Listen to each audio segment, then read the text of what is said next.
Welcome back to Reach Out Reptiles. My name is Garrett Hartle. Hey guys, Aiden here. I'm back! There's a whole bunch of new snakes. I've been in there going through the tubs and picking out the cool ones. Might put my name on a few of them. You looking at me for permission? One of my smallest females to ever lay a clutch. She's super tiny and super cute. And a really interesting female. So this girl was produced by a buddy of mine, Rick O'Neill. She is a Karompa Kalatoa cross, which means she's super small, two of the smallest localities bred together. But not being a pure locality animal herself, it's kind of cool. It gives me the freedom to breed some of those Karompa genes and stuff into some other projects without feeling like, oh, I wasted a Karompa female, which I would probably never do. That locality is just too rare. So I'm able to mix some stuff up. Before I show you the female, let me show you the sire. I got this guy.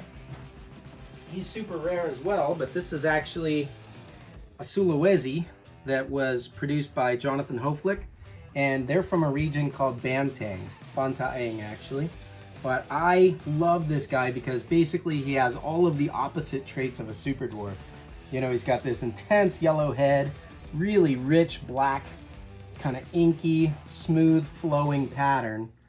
And what I hope to see here, the Karompas and the Kalatoas have a really high saddle count. And so I'd love to see animals coming out. And you can tell this guy's fairly small. I mean, he's only 2 years old. But the Bantaengs are very closely related to the Slayer Island dwarf localities. This is not a dwarf. It would be considered a mainland, but they're not the giant Sulawesis that you're used to from central and northern. So you still get all that color. Obviously, he's got a great temperament. I'm thinking what I want to do is just create a cool bloodline. I would love to see an animal that comes out looking like this, but with an even more, crazy, chaotic, intense pattern in the smallest possible size. So I want to call this the G.O.A.T line. I think this will be all of the coolest locality stuff in one. There'll be 50% super dwarf and just kind of a fun bloodline for fresh genetics. This is an F1 off a wild caught. She is an F1, at least on her dad's side. Rick, I don't know. You can comment on here. Let us know, what was the female Kalatoa that produced her? Was she wild caught as well or not? I'm not sure. In my experience, when you do a funky cross like that, sometimes you get animals that get like the worst of both worlds and some that are the best of both worlds. But what we're hoping for is the small size of the mom with the chaotic pattern and the colors and line thickness and everything of the dad. But check this tiny girl out. I actually have a scale here. I'd like to weigh her for you guys. I'll have to get a length on her as well. So I don't know if you can see, but this tub is only 2 feet wide. That's a 16-ounce water cup, and that's her. So you can see, look at that. I mean, she is so small. Look at the size of her head next to my thumb.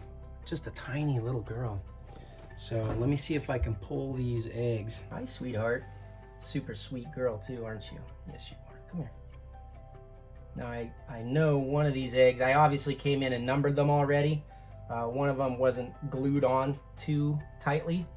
So what I do is I number them on the tops of the eggs so that if she rolls them or anything, I know which side goes up. There we go. We'll get a little clump here. Look at this. Look at that.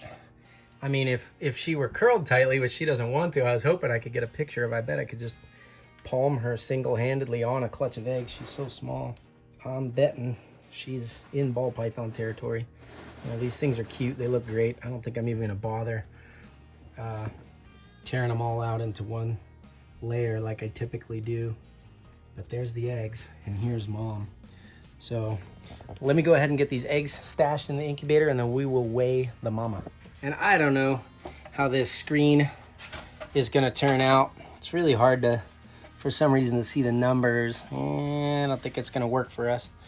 It's so bright blue, they just don't show up on camera. So you'll have to take my word for it. Okay, let's see. So let's go ahead. No complaints. Super sweet girl, easy to pull. She's a fantastic eater. I mean, this is just a nice female all around. You're not gonna believe me. I'm gonna have to figure out how to get this. This girl is 1,925 grams. I don't know if I can. Oh, look at that. Oh, it showed up for a second. Hold on. There's something about it. I think the lens auto corrects for the numbers. Hold on. You ready to watch? Watch it. Boom. 1,925 grams. I had it zeroed out before I put the tub on there to make sure, but that is definitely my smallest female. Now she's young.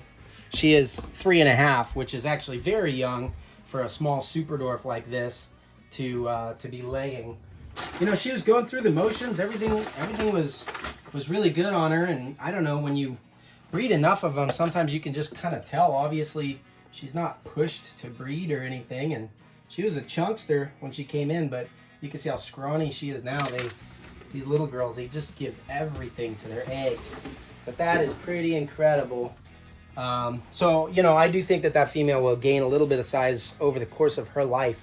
But to have a female reticulated python, one of the largest snakes on the face of the planet, laying eggs at less than 2,000 grams is, I don't know, that's insane. I'm gonna get a measurement on her using our video where we can tell you how to accurately measure 11 eggs.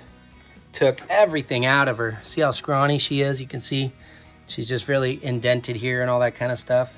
So, I mean, people that say a 7-foot female lays 35 eggs is crazy. She may not be quite 7 feet, but this is about what I'm gonna guess 6.5 feet on her. But we'll do our accurate measurement using the scientific method we showed in our other video so that we can see what is true. By the way, this week, you know, which is almost over now, we've got a 30% off sale on all of the new logo swag. You guys have seen our new logo in the other videos. If you guys want to jump in and grab some of that stuff, you know, message us on Instagram or Facebook. So check us out. Thank you guys for being there with me, and you'll have to tune back in if you want to see what a super dwarf Sula looks like. We're going to call them super Sulas or something like that, just to be cheesy and fun, but I think I like the goat line. What do you guys think? Shoot us a comment below. Don't forget to subscribe if you're not, and we'll get to see these things develop. Take care, everybody. And that's it for this week, guys. Be sure to buy some new merch through this weekend while the sale still lasts.